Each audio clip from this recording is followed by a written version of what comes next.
ಒಂದ್ ರಾತ್ರಿ ಇಡೀ ಬೆಂಗಳೂರು ಸಿಟಿ ನಿದ್ರೆ ಮಾಡಲ್ಲ ಅಂದ್ರೆ ನಂಬ್ತೀರಾ? ಸುಮಾರು 800 ವರ್ಷ ಇತಿಹಾಸ ಇರೋ ವಿಶ್ವವಿಖ್ಯಾತ ಬೆಂಗಳೂರು ಕರಗ ನೋಡೋಕೆ ಇಡೀ ಬೆಂಗಳೂರು ಜನ ರಾತ್ರಿ ಇಡೀ ಎದ್ದಿರ್ತಾರೆ. ಬೆಂಗಳೂರಿನ ನಗರಪೇಟೆ ಧರ್ಮರಾಯ ದೇವಸ್ಥಾನದಿಂದ ಶುರುವಾಗೋ ಹೂವಿನ ಕರಗ ಬೆಂಗಳೂರು ನಗರ ಪ್ರಮುಖ ಬೀದಿಗಳಲ್ಲಿ ಮೆರವಣಿಗೆ ಹೋಗುತ್ತೆ.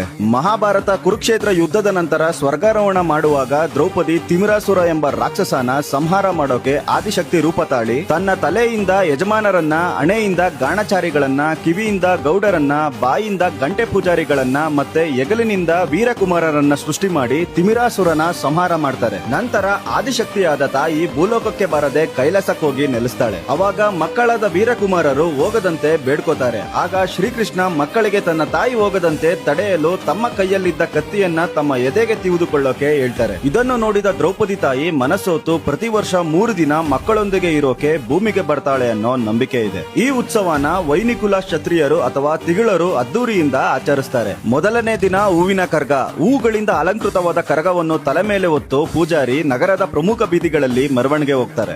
ಎರಡನೇ ದಿನ ದರ್ಬಾರ್ ಮತ್ತೆ ಪೂಜೆ. ಕರಗ ಆಯಾ ಏರಿಯಾಗಳ ದೇವಸ್ಥಾನಗಳಿಗೆ ಭೇಟಿ ನೀಡಿ ವಿಶೇಷ ಪೂಜೆಗಳನ್ನ ಸ್ವೀಕರಿಸುತ್ತೆ. ಮೂರನೇ ದಿನ ಗಂಗೆ ಪೂಜೆ ಮತ್ತು ಶಾಂತಿ ಕರಗ. ಮುನೇಶ್ವರ ದೇವಸ್ಥಾನದಲ್ಲಿ ವಿಶೇಷ ಪೂಜೆ ನಡೆಯುತ್ತೆ. ಕರಗ ದೇವಿಯು ಶಾಂತವಾಗುತ್ತೆ. ಕರಗ ಅಂದ್ರೆ ಕೈಯಿಂದ ಮುಟ್ಟದೆ, ರುಂಡದ ಮೇಲೆ ಅಂದ್ರೆ ತಲೆಯ ಮೇಲೆ ಧರಿಸಿ, ಗತ್ತಿಸುವುದು ಅಂದ್ರೆ ತಿರುಗುವುದು. ಜಾತಿ ಧರ್ಮ ಭೇದವಿಲ್ಲದೆ, ಮೇಲು ಕೀಳು ಅಂತರವಿಲ್ಲದೆ ಪೀಳಿಗೆಯಿಂದ ಪೀಳಿಗೆಗೆ ಈ ಒಂದು ಉತ್ಸವ ಮುಂದುವರಿಯುತ್ತಾ ಬಂದಿದೆ.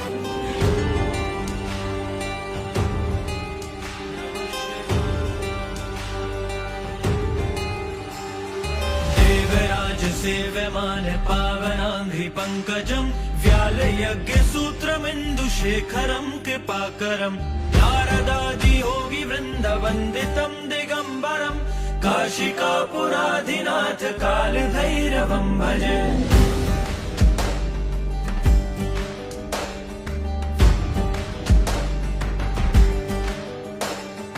भानुकोटिभास्वरम् भवाब्धितारकम् परम् नीलकण्ठमिप्सितार्थदायकम् त्रिलोचनम् कालकालमम्बुजाशमक्षशूलमक्षरम् काशिकापुराधिनाथ कालभैरवम् भजे.